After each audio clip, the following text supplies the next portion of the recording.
buying house here in Ibadan. You are all welcome.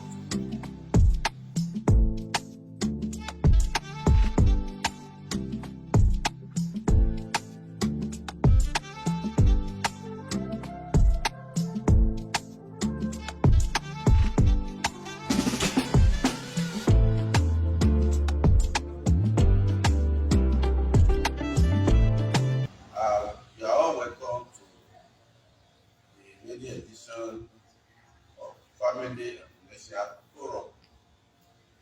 Uh, the Family and Commercial Forum is to empower, to enhance, and also to enrich marital relationship.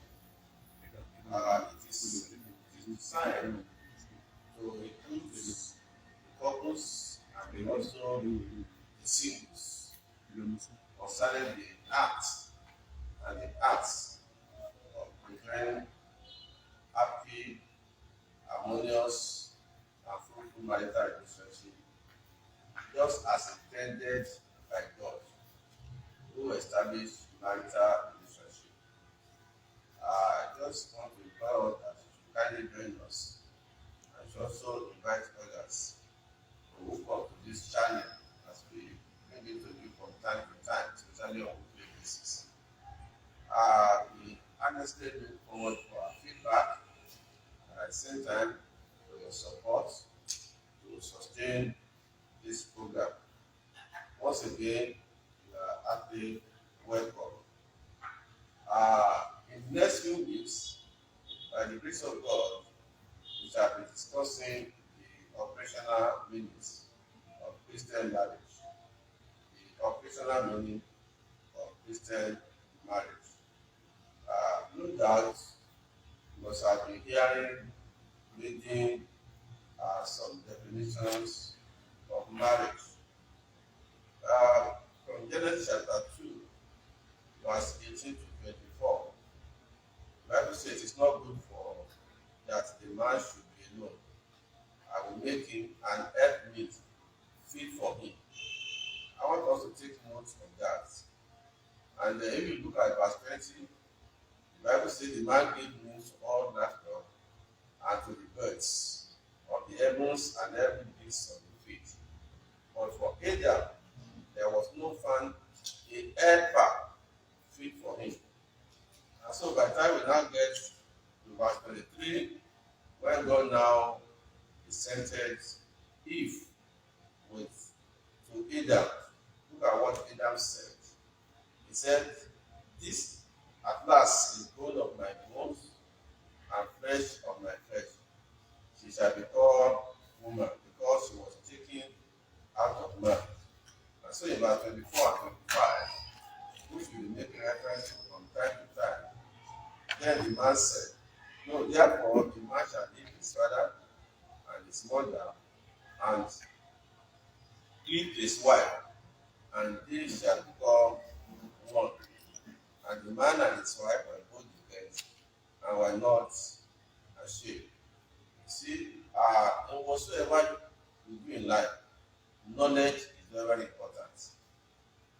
And if you look at the book of Isaiah chapter 5, verse 13, it reveals to us that even God's people can suffer if they lack understanding, they lack knowledge of whatever they are doing.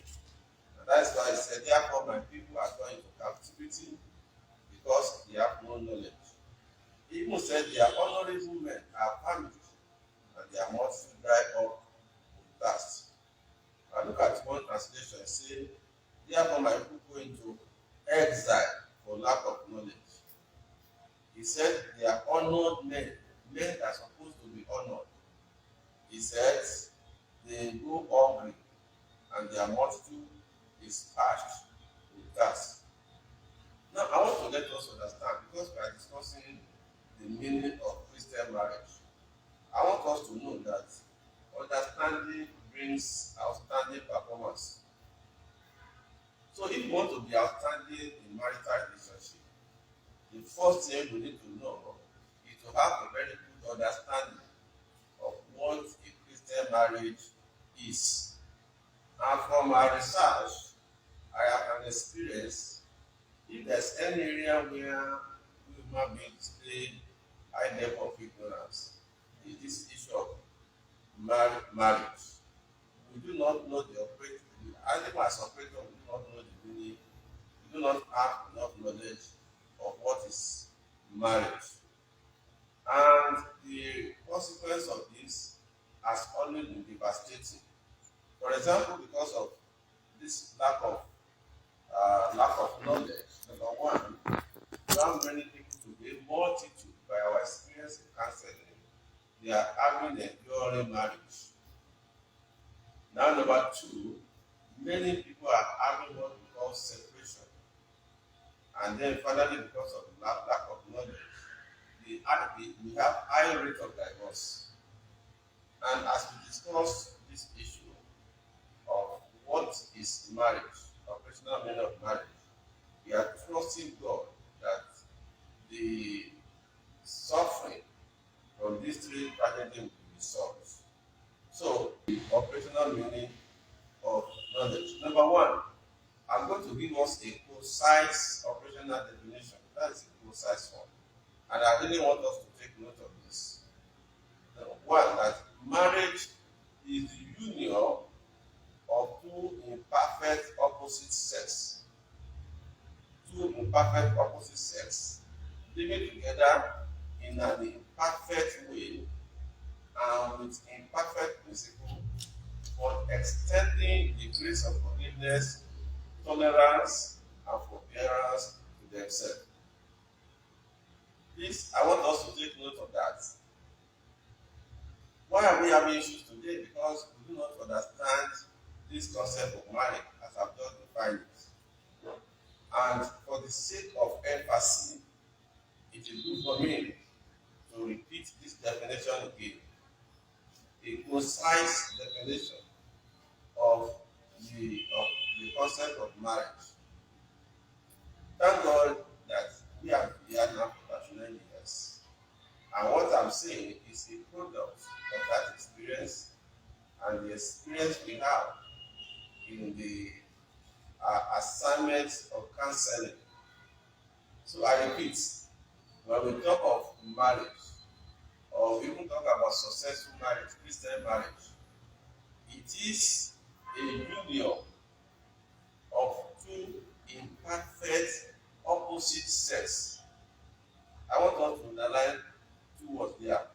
Imperfect, two opposite sex living together in an imperfect way with imperfect principle, but extending the grace of number one, forgiveness, forbearance, and tolerance to themselves.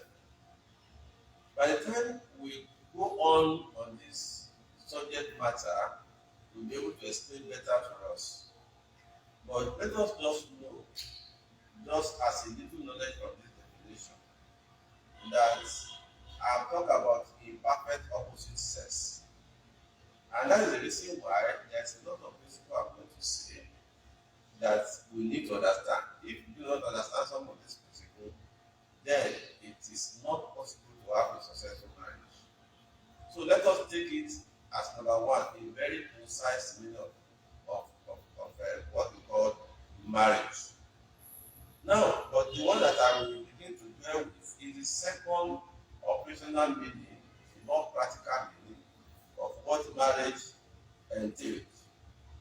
And in this case, if you look at the word, marriage is made up of 8 letter words.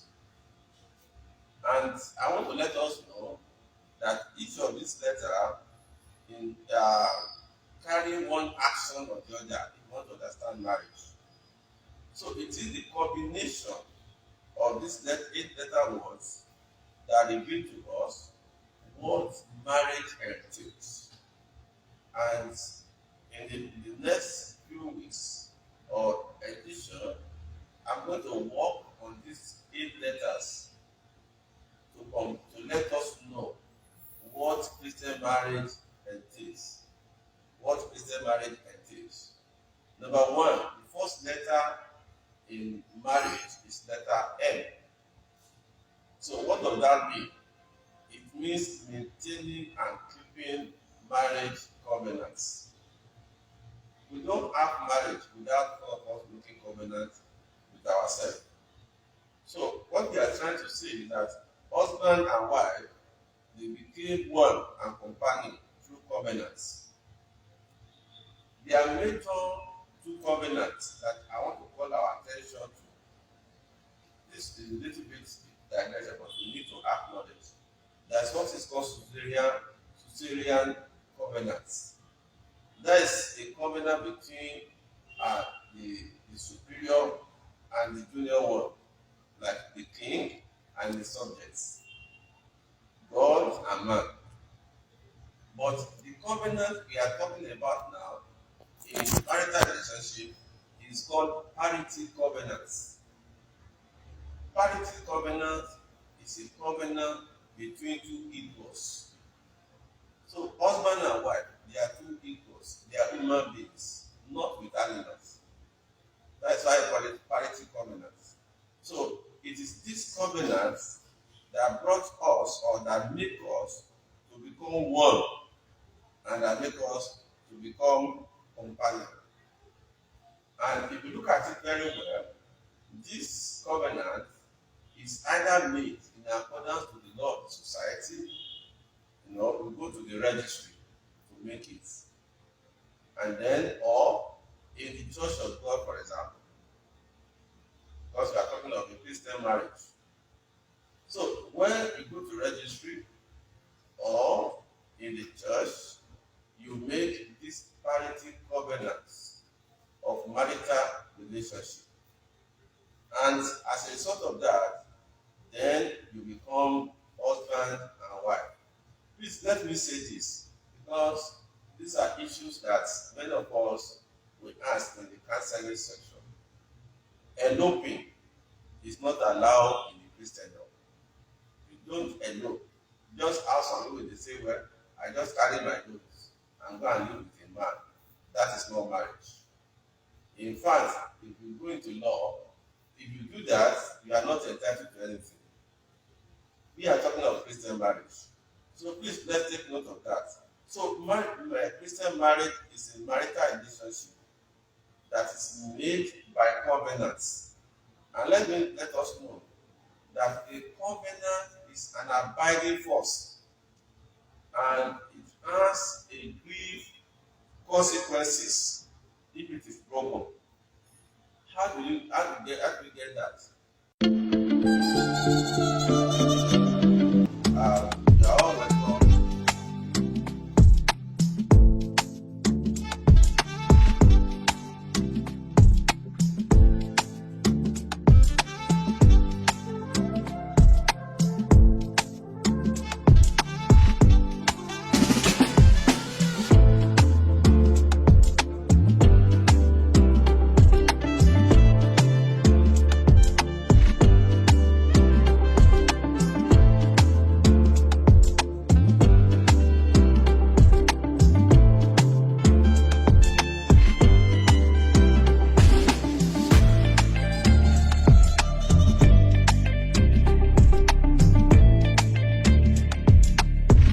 Malé